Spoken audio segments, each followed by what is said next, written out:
informasi-informasi yang bisa kami tadi sudah sampaikan secara lengkap dengan analisa-analisa dengan menggunakan ilmu kedokteran forensik yang terbaik yang kami miliki, karena dan kami yakinkan bahwa pada seluruh masyarakat, ya, pada awak media dan seluruh masyarakat Indonesia, bahwa kami di sini bersifat independen, tidak memihak dan tidak dipengaruhi oleh apapun. Kami bisa yakinkan tidak ada tekanan-tekanan apapun pada kami, sehingga kami bisa bekerja secara leluasa dan bisa menyampaikan hasilnya dalam kurun waktu 4 minggu ya, 4 minggu kurang sedikit ya dari sejak kita otopsi ulang di sana. Setelah kita pemeriksaan pun juga bisa bekerja dengan leluasa, tidak ada tekanan dari manapun. Alhamdulillah awak media juga bersabar untuk memberikan kelonggaran buat kami ya, keleluasaan untuk bisa memproses hasil yang kita peroleh. Jadi kita bisa menyelesaikan dalam waktu yang cukup singkat. Mungkin begitu. Ya. Penganiayaan itu benar nggak, Pak? Jadi ya, oke. Jadi saya bisa yakinkan sesuai dengan hasil pemeriksaan kami, baik pada saat kita lakukan otopsi maupun dengan pemeriksaan penunjang dengan pencahayaan dan hasil pemeriksaan mikroskopik, tidak ada luka-luka pada tubuhnya selain luka-luka akibat kekerasan senjata api. Ya, jadi luka-luka yang kita dapat, semua tempat-tempat yang mendapatkan informasi dari keluarga, selain yang diduga ada tanda-tanda kekerasan di sana, namun kami sudah bisa pastikan dengan keilmuan forensik yang sebaik-baiknya bahwa tidak ada tanda-tanda kekerasan selain kekerasan senjata api pada tubuh korban. Seperti itu. Apa ada perbedaan Pak dari otopsi pertama Pak? Perbedaan signifikan? Titik tewasnya. Ya. Perbedaan signifikan dari otopsi pertama itu apa Pak? Oke, jadi kalau apakah ada perbedaan apa tidak, kami tentu nanti akan kita lihat sama-sama ya pada saat kita perbandingkan di sidang pengadilan.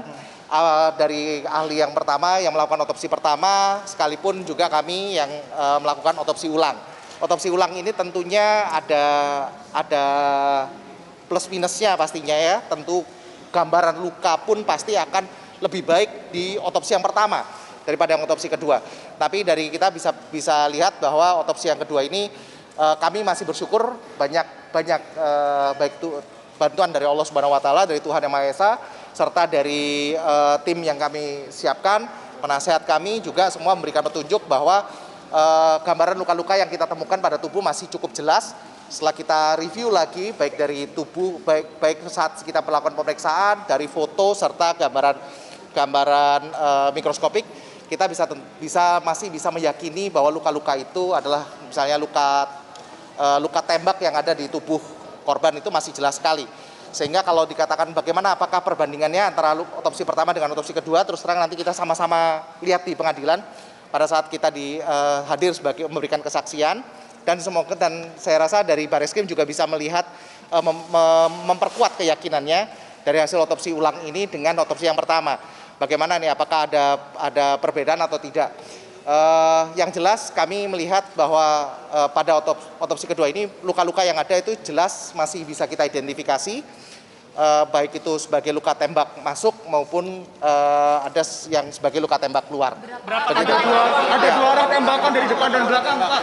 Ada berapa tembakan Pak? Siapa apakah menembak berapa Pak? Kita melihat bukan arah tembakan, forensik ya. Forensik tidak melihat arah tembakan tetapi arah masuknya anak peluru. Arah masuknya anak peluru kita lihat ada 5 luka tembak masuk dan 4 luka tembak keluar. Seperti itu. Dan itu memang bisa kita jelaskan dari hasil pemeriksaan lain, termasuk hasil pemeriksaan kami, kita bisa jelaskan sekali bagaimana arah masuknya anak peluru itu ke dalam tubuh korban, serta bagaimana dia secara sesuai dengan lintasannya, dia akan keluar dari tubuh korban. Seperti itu. Kira-kira berapa penembak Pak? Jadi kalau berapa penembak saya tidak bisa jawab, kami bukan saksi mata, tapi memang dari luka-luka yang ada itu tadi, ada 5 luka tembak masuk dan 4 luka tembak keluar. Dokter, luka dan kontak redak ke dada itu Mungkin gimana? Ya, sesuai mungkin teman-teman sudah pada tahu ya lokasi luka tembaknya di mana saja. Sudah di ini ada 2 luka yang fatal tentunya ya, ada 2 luka yang fatal, yaitu luka di daerah dada dan di kepala. Itu sangat fatal. Iya. Kata keluarga korban ada otak pindah ke dada itu bagaimana tanggapannya? Kita jadi gini, kita semua apa yang didapatkan pada tubuh korban itu kita lihat yang jelas sudah dikembalikan pada tubuh korban, dan memang ada hal-hal yang harus dilakukan untuk mencegah adanya misalnya kebocoran atau apa, karena banyak luka-luka di tubuh korban, sehingga memang yang jelas tidak ada organ yang hilang dan semua dikembalikan ke tubuh jenazah. Seperti itu. Luka di ya. Oh ya, itu jelas itu rikoset ya. Jelas berdasarkan ada dari tubuh apa yang ada itu merupakan rikoset. Udah seperti itu. Ya. Nggak ada dokter. Tidak ada kekerasan di tempat lainnya. Saya bisa pastikan di sini dengan penelitian kami tidak ada kekerasan selain kekerasan senjata api. Seperti itu. Dan memang yang fatal adalah 2, yaitu di dada dan di kepala. Itu yang fatal. Yang fatal. Iya. Pasti bikin meninggal. Kalau memar di badan itu Tidak ada kekerasan lain selain kekerasan senjata api. Untuk kematiannya Apakah jaraknya dekat ya? Jarak tembakannya dekat? Kalau ya itu sorry. Jarak tembak. Jadi kalau cara luka yang ada di tangan itu memang ya tadi seperti saya katakan itu adalah alur lintasan anak peluru ya. Jadi kita tidak luka bagaimana anak peluru itu masuk ke dalam tubuh dan kemudian keluar serta keluar dan mengenai organ tubuh lainnya termasuk di jarinya seperti itu ya. Tadi kan dikatakan ada 2 luka fatal dok. Itu ada 2 luka fatal di dada dan di kepala. Ya. Berapa jarak tembak yang Kalau jarak tembak kami sudah tidak bisa melihat lagi ya, karena ciri-ciri luka yang kita temukan pada tubuh pada saat otopsi kedua itu memang sudah luka bentuknya sudah pasti jenazah sebelum pada saat otopsi pertama kan sudah dibersihkan dan segala macamnya. Dan jadi dan bentuk luka kelim lecet ataupun yang kita temukan pada luka tersebut juga sudah tidak bisa kita warnanya ataupun bentuknya sudah tidak sesuai lagi dengan yang asli. Nah, sehingga kita tidak bisa menentukan apakah ini memperkirakan sebagai luka tembak jarak jauh atau jarak dekat atau sangat dekat seperti itu, karena ciri-ciri luka yang ada di tubuh saat ini sudah tidak bisa kita interpretasi lagi karena sudah tidak fresh. Dok, Mungkin begitu ya. berarti penyebab kematian itu tembakan ya? Ya, kekerasan senjata api yang kita temukan di tubuhnya. Begitu ya. Ditemukan otaknya pindah ke perut. Ya, maksudnya itu tadi, semua setiap tindakan otopsi pasti akan organ-organ itu pasti akan dikembalikan ke tubuhnya. Namun memang pasti ada pertimbangan-pertimbangan, baik itu misalnya adanya bagian-bagian tubuh yang terbuka, sehingga pada saat jenazah itu akan ditransportasikan pasti ada pertimbangan-pertimbangan ke sana juga. Seperti itu. Ya. Iya. Kenapa? Jadi yang jelas dikembalikan ke tubuh, namun memang ya itu tadi ada yang dengan pertimbangan karena jenazah akan ditransportasikan sehingga harus dia lakukan beberapa tindakan yang seperti tadi ditempatkan di tempat-tempat agar tidak mengalami ceceran dan segala macam. Dokter, dari Ya. tembakan di kepala dan di dada itu apakah ketahuan, maksudnya udah bisa diketahui tembakan mana yang pertama kali diterima oleh almarhum Yosua? Ya, yang jelas luka yang fatal itu. Jadi saat ini tentunya sekalipun ada informasi yang bisa kami bagi kepada masyarakat, namun ada informasi-informasi yang tentunya harus kami jaga karena itu bagian dari penyidikan yang sedang terjadi. Namun kami bisa sampaikan ada 5 luka tembak masuk, 4 luka tembak keluar dengan yang fatal adalah di dada dan di kepala. Begitu ya? Ya. Untuk kaliber atau ukuran itu kami udah nggak bisa tentukan. Pada saat kita lakukan otopsi kedua ini, otopsi ulang ini, bentuk lukanya itu sudah tidak asli lagi ya, tidak sama seperti aslinya. Adanya pembusukan ataupun adanya pemberian formalin ya, pengawetan jenazah itu tentunya akan membuat bentuk luka itu mengalami perubahan. Jadi seperti itu. Jadi kita tidak bisa tentukan lagi tidak bisa seenak kalau kita otopsi pada jenazah yang fresh. Namanya otopsi ulang.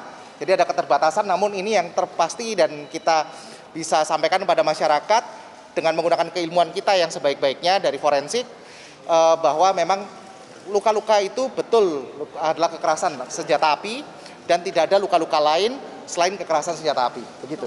Ya. Nah, Sebelumnya kan sempat ada foto yang memperlihatkan ada sejumlah luka di bagian tubuh Brigadir J. Nah, itu apakah sudah teridentifikasi pada otopsi kedua ini atau memang jangka waktu? oh enggak, jadi justru itu yang menjadi fokus kami ya. Justru menjadi fokus kami untuk melakukan pemeriksaan sesuai informasi yang kami dapatkan juga dari keluarga pada bagian-bagian tubuh tertentu. Itulah yang kita lihat dan memang sudah kita pastikan baik secara makroskopik dengan menggunakan pemeriksaan dengan cahaya forensik ya, serta dengan mikroskopik bahwa itu kita pastikan tidak ada luka di sana ya, begitu. Oke? Kan ada 5 tadi kan yang masuk, peluru masuk dan 4 yang keluar. Ya. 4 itu di mana aja deh? Oh, mungkin itu nanti saya pasti akan lebih jelaskan lebih jauh di sidang pengadilan. Berarti kalau Ya. bisa 5 ada 9, berarti 9 kali tembakan atau ada peluru yang bersarang? Tidak, tentunya 5 luka tembak masuk, bukan 5 kali tembakan. Oke. Ya, kalau secara forensik kita tentukan kenapa? Terus 4 yang keluarnya itu berarti? 4 ya, berarti tentu ada 4 keluar. Masih ada 1 yang bersarang. Ya, betul. Yang sesuai dengan sesuai dengan trajektorinya dari arah alurnya itu kita bisa tentukan ada yang bersarang di dalam tubuh. Gitu. Ya. Yang masuk berarti itu diperkirakan dekat dok jarak Ya. tembaknya. Kenapa? Yang bersarang di tulang belakang ya, ada di dekat tulang belakang. Itu yang bersarang di situ. Gitu. Jadi dia sampai Oke? keluar itu jarak tembaknya dekat dok. Saya tidak bisa, kita gini, dari pola luka, ciri-ciri luka yang kita lihat itu kita tidak bisa lagi tentukan ini luka tembak jarak jauh atau dekat atau sangat dekat karena gambarannya sudah sama. Ya, tidak ada ciri-ciri seperti kelim api ataupun kelinta atau sudah tidak ada lagi sehingga kami juga sudah tidak bisa mengidentifikasi ini apakah jauh, dekat atau sangat dekat begitu, ya. Dokter Oke? kayak jarinya patah itu juga akibat apa ya? Itu adalah yang jarinya itu adalah trajektori ya, alur lintasan anak peluru. Jelas sekali keluar dan mengenai jarinya. Jadi itu memang alur lintasan.